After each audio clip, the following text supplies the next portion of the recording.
This is your Friday Daily Delivery. I am Michael Rand. The weekend is almost here. I think we could use it. It is the first day of October, a great sports month, plenty to talk about today. You know, what's kind of funny is I was doing a lot of show prep yesterday and this morning already, and was kind of having a hard time tying together my main thought for the opening segment. And then, it's funny, I looked on Twitter and got a tweet from Steve Katz, who kind of helped me kind of sort everything out, and everything kind of fell into place. So thank you, Steve. I'll get to that tweet in just a minute. Also got Jon Marthaler coming up talking Minnesota United soccer, some interesting stuff there. Not trying to start a Landon Donovan rumor, but we did talk about Landon Donovan's MLS coaching prospects in the process of that as well. Plus Mark Craig, NFL picks, and he's in Cleveland right now reporting a Kevin Stefanski story in advance of Sunday's Vikings-Browns game. But yeah, first, what did I miss? Talking Twins, the tweet from Steve Katz would love to know what happened in the Twins' evaluation of Jay Happ and Matt Shoemaker. Insufficient data, faulty data, poor analysis, good analysis that was ignored. A comprehensive review of their evaluation methodology sure seems in order. Now, the reason that's interesting to me is I don't think we ever get a peek behind the curtain with the Twins, and part of that is probably proprietary data, or what they like to think of as proprietary data.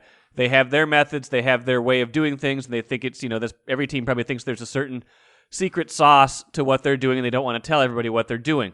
Part of it, though, is that it kind of has been the Twins' way to want to kind of take guys who are maybe on the margins. And, Jay Happ had a good year last year. He's had good seasons, so it's not like that was, not like there was out of left field that he could have had a good year. But to miss so badly on those two guys does show that something went wrong. And I don't know exactly what it was. That to Steve's point, we don't really know. Like, did they think something was going to happen? Did they think they could, show these guys a certain way to pitch? I think that's probably the case with Shoemaker more than Happ, and maybe Happ just kind of ran out of gas or the fit wasn't right. But whatever it was didn't work. Now, that brings me to the point, Derek Falvey talked to the media on Thursday, basically said, yeah, we messed up. Those guys didn't pitch as well as we thought they would. He didn't say kind of what the problem was, but it does give you some idea. Like, these guys didn't sign Happ and Shoemaker thinking they were going to be lousy, so something was missing in that equation. And Falvey at least owned up to the fact that whatever it was didn't work. Now, that ties together a couple things that I've been thinking about. One, how do they get better in 2022? And it starts with pitching. I think everybody knows that whatever the pitching plan was this season didn't work, and it basically got completely ripped up. Happ and Shoemaker get traded after having lousy starts. Barrios gets traded after pitching well, but the team isn't really going anywhere. Kenta Maeda winds up on the injured list and is now out for most of next season, probably at least. So you've got that. You've got a lot of other things that you're dealing with. But if you really want to be better in 2022, in addition to internal improvement and in addition to Joe Ryan and Bailey Ober continuing on a promising trajectory, although Ryan got hit around pretty good on Thursday, you're going to need to add some better pitching, and you're probably going to need to spend more on pitching than you have in the past. Like, you can deal in these kind of mid to low markets, but this is going to be a tricky offseason because if the CBA expires, the trade market might not be that robust. Like, you might have to make, the pickings might be a little slimmer than you want them to be. You might have to make a bolder move whenever that move is able to be made, whether that's someone like a Marcus Stroman, whether that's, someone of that profile that's going to command $20 to $25 million. Going out and spending money on a pitcher is a much easier way to do it than trying to hit on some of these lower to mid-level targets. So, with that in mind, and if you want to extend Byron Buxton, which I think you do and I think you need to do, Jim Souhan wrote about that in Friday's paper, where's the money going to come from? I know there's no salary cap in baseball, but a team that doesn't have maybe the most realistic chance to contend in 2022, are they really going to spend all that much money? So part of where the money has to come from is a Josh Donaldson trade, which was part of what I wrote about on Thursday in terms of it's not something Donaldson has done wrong. It's just the fit here right now, what he signed up for, what the Twins wanted him for, isn't lining up. So trade one of your best players to get better in 2022 sounds counterintuitive, but I think it might have to happen this offseason if they can make it happen, again, with the complications of the CBA and everything like that, and teams may be reluctant to make some moves right away.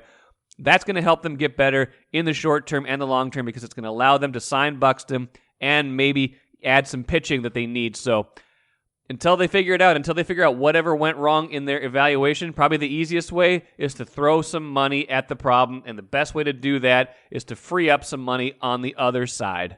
I'm Nyla Jean Myers, Senior Assistant Sports Editor at the Star Tribune. Thank you for listening to Strip Sports Daily Delivery. This work is made possible by our Star Tribune subscribers. For unlimited access to the articles mentioned in this podcast and our coverage of Minnesota sports from pros to preps, go to startribune.com/subscribe. It is Friday on Daily Delivery. That must mean it is time to welcome in Mark Craig for our picks segment. Mark is in Cleveland gathering some interviews and other background stuff, doing a piece on Kevin Stefanski, former Vikings offensive coordinator, of course, now the head coach of the Cleveland Browns. Browns played the Vikings on Sunday. Mark, we'll get to that story in a little bit. You can give us a little sneak preview of that, but maybe we can start picks-wise with that game. An interesting game from a lot of different levels. How do you see this game kind of transpiring on the field? You know, I really feel like it's two very well-matched teams. You know, part of me wants to think that the home field advantage makes the difference, but I really like it. I mean, the Vikings offensive line has played well the last 2 weeks, but I really like the Browns offensive line. I really like their two running backs. Odell Beckham came back last week. I like Baker, with that offensive line. I think the Browns are a little bit better team, probably a little bit more confident. I picked the Browns to win 30-23, but I would not be surprised if the Vikings ride that home crowd again, and like they did last week, and it would be another upset. I mean, it's kind of strange. When's the last time the Vikings have been underdogs at home back-to-back games? It probably has been a while. I don't think it'll happen next week when they play the Lions. That would signal something is horribly gone wrong. But you never know.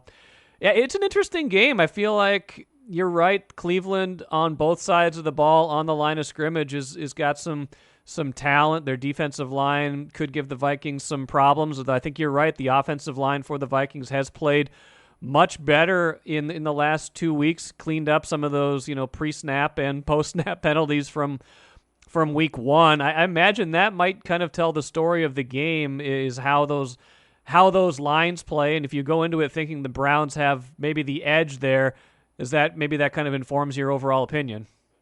Yeah, and obviously it's also another case where you don't want to. They did great without Dalvin Cook last week, but you don't want to go too many weeks without Dalvin because he's a difference maker. If he plays, I know they won without him last week, but I think as the Browns are a better team, I think, than Seattle proved to be. So Seattle, the Vikings played tremendous, and Kirk Cousins played tremendous. But man, were there a lot of open receivers that it just looked like, what's going on with Seattle's defense? So I think the Browns are going to be a better test, and it would be really a good week to have Dalvin play. Yeah, absolutely. I think you're right. That was, obviously a key game for the Vikings last week to get on the board win-wise, not just moral victory-wise. What else do you like this week? I'm kind of looking through your picks right now. I obviously looked at them before. It doesn't feel like this is maybe the premier week of matchups that maybe we had in previous weeks. I think, Cardinals Rams is pretty interesting. What do you got Rams, but in a close game? How do you kind of dissect the way this one could go? Yeah, there's two. Obviously, there's two games that are fantastic. You got Cardinals Rams, and then obviously you got Brady going into Foxborough with Belichick, and it's a lot more than just those two facing off. I think Tom's coming in with the better team, and that's kind of what I went with. But yeah, the Rams, until the Rams lay an egg, right now everything they said that they were going to do with Matthew Stafford, they've done it and more. He looks like he's been playing with Cooper Kupp for 10 years. He's got the deep ball. They got a fantastic defense that did pretty much what I thought they would do against Brady. I mean, Brady was going to lose a game before his career ended, and he did. That doesn't mean that they're a bad team or that he's done. It's just that the Rams are that good. And I think the Cardinals are more likely to make mistakes, especially on the road, and not play up to the level of the Rams. So I like the Rams in that case. I think it was a 6-point spread or something. I didn't have them covering. And I get confused on all the covering and not covering. The people in Vegas are geniuses how they figure this out, because it's so hard to it's hard enough in this league to pick just the straight up winners. And then when it comes to the points, I get completely lost. As you can see with my 5-12 record against the spread last week. 5-11, it says. We'll give you a little bit of a break there. But, yeah, that's right. But yeah, you along those lines, you've nailed 3 straight upset specials. Though Vikings were your upset last week. This week you like the Lions at the Bears, and I got to say that's not a bad guess. Justin Fields did not look good last week against these Browns that the Vikings are going to play, and that's an understatement. What do you? I mean, these are pretty clearly at this point the 2 worst teams in the division, I would think, and neither one of them has a whole lot going for them right now. But as long as we're keeping it in the division, why do you like the Lions in this game? Well, I've liked the Lions. It seems like they've played a half of good football in each week. They look pretty good in the first half against the Packers. I think the second half. Didn't really watch the first game, but they played. They didn't tank it in the first game, and they played pretty well in the second half. I guess I thought they played the Ravens pretty well. It's the poor Lions. You talk about the Vikings fans having problems with kickers. In 1970, Tom Dempsey kicks a 63-yard field goal to set a record to beat the Lions 19-17 last Sunday. Last Sunday, Justin Tucker kicked a 66-yarder to beat the Lions 19-17 for the record. So the Lions have their own scar tissues now with the kickers. And I just thought that, it's going to come together for the Lions. I think the Lions are better than – I shouldn't say this because you are what your record is. I know I've written that. But I feel like they're playing better, and I just feel like, unless Matt Nagy, I don't know what his game plan was last week. He wanted Justin Fields to be Andy Dalton, and it didn't work. But I like the Lions to pull an upset. Did you see Jared Goff's post-game quote where he said, "The gut punches will stop"? I don't know if he's very well versed in Lions history to say that. Yeah, they've been getting hit in the gut since like 1950s. Yeah, I don't think Barry Sanders is walking through that door. I could be mistaken. Let's talk last pick game. The like we talked about just a second ago. The obviously Tom Brady with Tampa Bay going into New England. Tampa Bay a much better team than New England, I think, at this point. But there's a lot of variables when you've got those sorts of that sort of history and those sorts of emotions in a game. How do you see this one playing out? Yeah, I think my biggest variable was go with the quarterback who has 301 more starts than the other one. That's a good pick. Yeah. I think Tampa Bay is a better team. I know Belichick is, he didn't become stupid overnight when Brady left, but you need the players, and I think Tampa Bay has an awful good defense too. I just don't think that Belichick, when it's a better team and you got Tom Brady.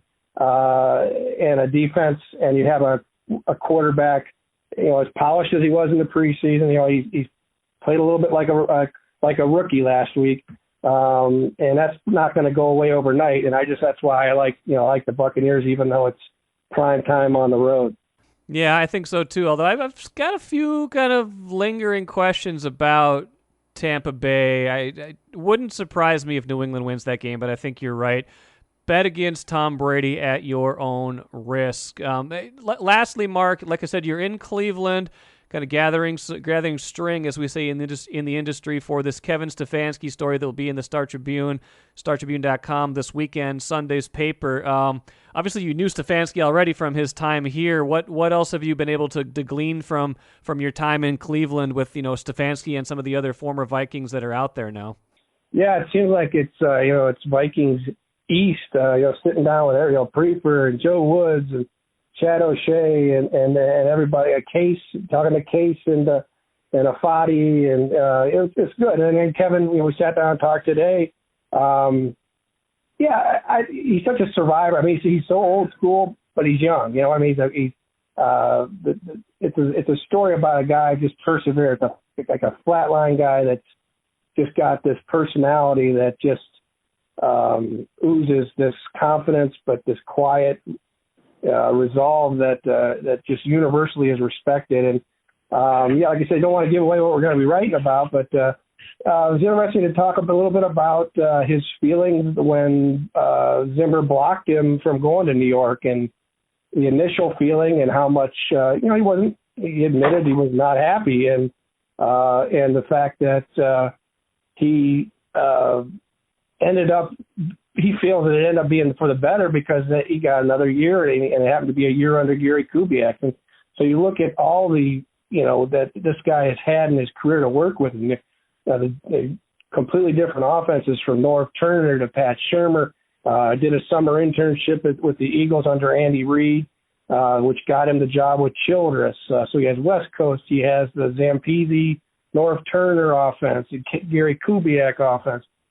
He's been a sponge, and it's a fascinating story. We all know it. He had the desk outside Chili's office as Chili's gopher for 2 years in 06, 07. And it's funny. He's like, when you have a desk outside the head coach's office, and you don't have any walls. He goes, you learn a lot of what a head coach has, the fires they have to put out by who comes in and out of his office. And he came here his first week. I think he had to meet with Kareem Hunt because he was arrested for something. Sure. Odell passing out money and being Odell, and from the people I've talked to, it's like he lays down the law, but he does it in a way that even today's players can respect and they honor. And there's been no issues here. And to win Coach of the Year in Cleveland, I mean, I had one of the 50 votes, and I told Kevin today, I said, as a Hall of Fame selector, it took us 4 seconds to pick Brett Favre to go in the Hall of Fame. And I said it probably took 4.5 seconds for me to cast my Coach of the Year ballot, because to do what he did in Cleveland and do it during a pandemic year where, talking to some of the players here, they're like, I didn't even see his face for the first year, because he was behind a mask. And sure, he's in Edina in May and June, coaching the Browns virtually before he moves to Cleveland. And to do that, and then to win 11 games in Cleveland in that division was amazing. It was. I look forward to the story. I look forward to the game on Sunday and all the games. Mark Craig, good stuff. Go finish your work, and we'll read that story on Sunday, okay? Sounds good. Thanks, Michael. Good stuff from Mark Craig. I think that Vikings game is very interesting on Sunday, and I will also be forever interested in the what-if scenario of what would have happened or what might have happened had the Vikings not won that playoff game in 2019. Would Kevin Stefanski be the head coach of the Vikings right now? ? Jon Marthaler back with me here on Daily Delivery. Talk a little Minnesota United soccer.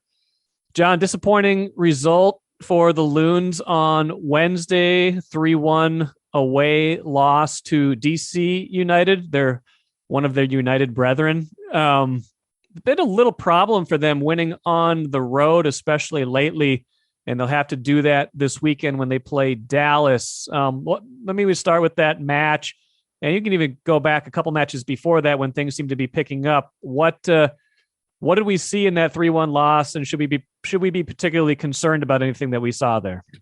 Well, I think there was something interesting that came out of that game, and it was something that Brent Kallman said in the post-game interviews.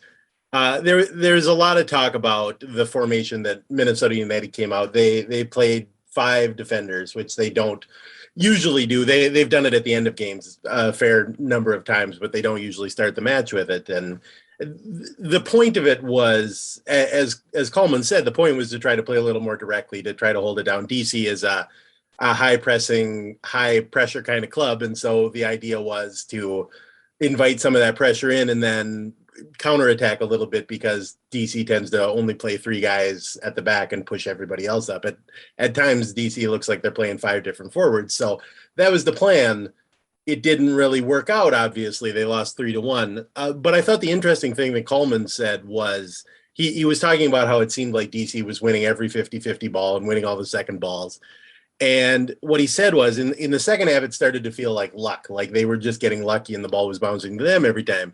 But what he said, and this I thought was wise, he said, if you flip a coin over and over and over again and it keeps coming up heads, maybe it's not luck.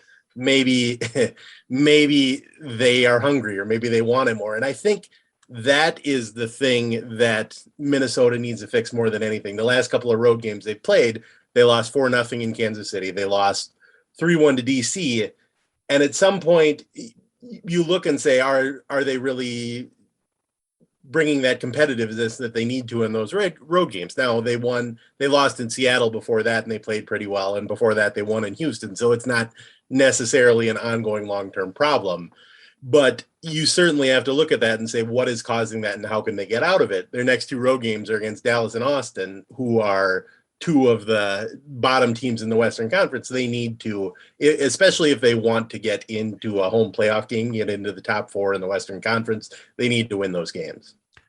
Yeah, and if you look at the standings in the Western Conference, it's kind of, it's almost like the NBA West. It's like you got the elite teams, then you got all this kind of swirl of teams between like 4 and 10, and 4 of them are going to make the playoffs, and 3 of them are going to miss the playoffs, and the Loons could certainly be anywhere in between, jumping up all the way to number 4 and getting that home playoff game to start, or falling completely out. And these next 2 matches probably will have a lot to say about that, because even though they are away matches, like you say, they are against 2 of the worst teams in the West, and an opportunity to get it right. Now, that said, do you feel like they will make any adjustments? Adjustments kind of a catch-all word in sports, but how do you think they will come out in these games, against a lesser opponent? DC United is a good team, so how will they come against a lesser opponent, do you think? Well, I think it's interesting. They really have been a different team based on whether they have their first choice team in place or whether they are depending on depth a little bit. They unfortunately have had this ongoing thing where they will have injuries, but all of the injuries will be concentrated in a specific area of the field. They went weeks where all of their forwards and wingers were hurt. Now in their last game, they were basically short 3 defensive midfielders. It just sort of ricocheted around the team. And I wrote something for the Star Tribune last week that looked a little bit at the difference when they have Robin Lod and Emmanuel Reynoso starting versus without over the last couple of years. When they have both of those guys in the starting lineup, they're one of the best teams in the Western Conference. If they are missing one or both of them, they are maybe not a playoff team. And I think that speaks to, when we talk about adjustments, they're not really trying to adjust formations or even adjust anything specific. They're just trying to get their best team on the field. And another guy they were missing last night was Ozzie Alonso, and he's not so much injured. Part of the problem with him is that he's coming up on 36 years old, which is old for soccer. And so he played the full 95 out of the last 6 games, and so then he missed the DC United game for, not necessarily old age reasons, but certainly they want to manage his minutes a little bit because they've got a busy stretch coming up in October here. But when we talk about competitiveness, I think you can talk about Alonso's on-field play all you want, but I cannot imagine being a teammate of Ozzie Alonso's and not being as absolutely competitive and bringing that kind of hunger to the game, because he will stab you in the neck if you don't bring that compete level. Is that legal? I don't think that's legal. That's generally a red card, maybe a yellow if you've got a ref that looks the other way. He's just got that old school defensive midfielder thing where you expect in the first 3-4 minutes of the game he's going to commit a foul that would be a card any other time, but the referee's going to be like, "Whoa, I'm not handing out stuff this early," and he's just going to set that tone. Kyle Beckerman, for many years, I think he committed a foul in the first 12 seconds of every MLS game he ever played that should have gotten him sent off. But now, a couple more things for you, John. Interesting discussion here. A couple, 2, 3, 4 weeks ago, I had Ethan Finley on the podcast and kind of stumped him with the question of what is this team's identity beyond Reynoso. they've gotten a look now at, having to play without Ray sometimes and, with Ray. Have they figured any more of this out along the way when they don't have him in the lineup? Because it sounds like it's a pretty big difference from what you're telling me. Obviously he's your best player, so you're going to be worse, but it almost feels like the Byron Buxton effect where he's not in the lineup and everything just falls apart. Right. And like I said, with what I wrote about Reynoso and Lod, I think there is a certain amount of truth to that. But I also think it's true that if you take maybe the best two players off of any MLS team, that team is going to struggle. I don't think Minnesota United is different in that regard. I do think the thing that is going to help them, especially when they talk about, when we look at the offense, is that they are no longer missing 7 guys who are on the offensive end. They've got guys like Juan Aguadelo was on the bench last night for the first time in a few weeks. Nico Hansen, I don't think it played since the start of August. He got a little bit of a run out as a sub last night. And so when we talk about an offensive identity, obviously it's going to be different if Emmanuel Reynoso isn't in there because he's one of the best playmakers in the league. But I think it's going to be different when they have a number of different depth options rather than when they've got Adrian Unu who's struggling, and then beyond that there's Fernando Adi whose athletic days are behind him. Last thing, I keep seeing a lot of press lately about Landon Donovan and how he's going to become a hot commodity among MLS coaching commodity at some point, aside from, making Dana Wessel, our mutual friend's head explode. What do you make of that? And, as we think about, the future here, Adrian Heath, certainly has done a credible job, but there's the Heath out crowd here. I'm just kind of curious what your take is on Landon Donovan as a coaching prospect, I guess. Well, he has been coaching this year in San Diego in the United Soccer League, which is the second division for podcast listeners who maybe don't follow the lower divisions as closely. And they've been having a lot of success. They're not one of the big budget teams in the second division, or maybe not a team that's going to buy a lot of really important guys, but it feels like he's getting the best out of people. And so I think that's really interesting, especially there have been reports that he interviewed for the Real Salt Lake job, which is semi-open right now. They're in a weird situation where Freddie Juarez, who was their coach, saw the writing on the wall and actually quit as the head coach to go be the assistant coach in Seattle, which that was one of those things that is just very MLS. I cannot remember a parallel to that in any other sport, but they had brought in their current interim guy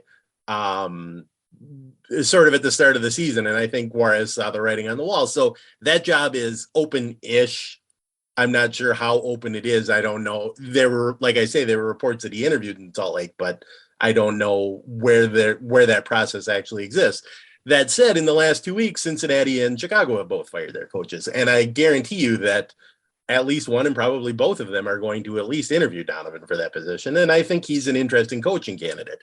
As far as Minnesota has a coach right now. Yes. So they're automatically behind in that sense. And I don't get the sense, and maybe this is different, but I don't get the sense people are ready for the powers that be at Minnesota United are ready for the Adrian Heath era to be over yet. And you look at the last couple of years, they made the playoffs 2 years in a row. They are not necessarily on the inside track, but certainly favored to make the playoffs this year. And it would be an impressively courageous move to fire a guy who's made the playoffs 3 years in a row to replace him with a guy who has 1 year of coaching experience in the second division. Could I see that? Yeah.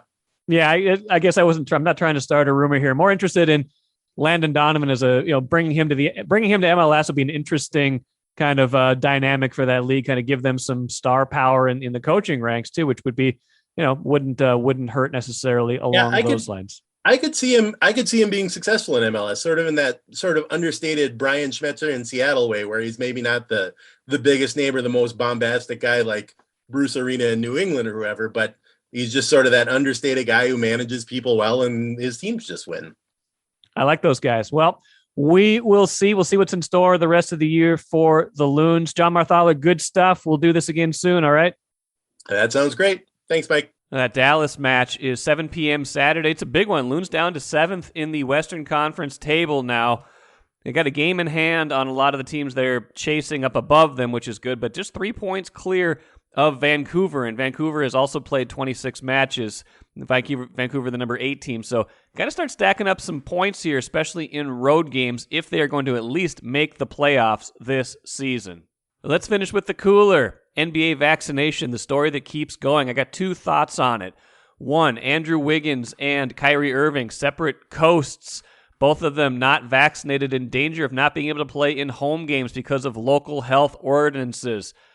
Ridiculous that they haven't done it, right? If you've got millions of dollars on the table, plus the public health good, you got to do it. It's stubborn not to, and it's putting your whole season and your teammates in jeopardy in multiple ways. That said, I feel like the NBA is in a weird place because they're getting a lot of criticism for these handful of unvaccinated players when almost 95% of the league now, it sounds like, is vaccinated. Hey, if that was the rate in the United States, we would not have a raging wave of the pandemic right now. So NBA players are not the problem. They are high-profile players. They are high-profile athletes who are going to get swept up in this, but that is not the problem in this country when it comes to vaccination. The NBA is doing a great job with vaccination. It's these high-profile cases that are maybe skewing perception of where things are at. That will do it for me today. Good stuff coming up next week. I'm sure Patrick Royce and I will have plenty to talk about on Monday, coming off that Vikings game, coming off Gophers at Purdue. And, October, it is the convergence of all sports things. Enjoy the weekend. We'll get you again on Monday.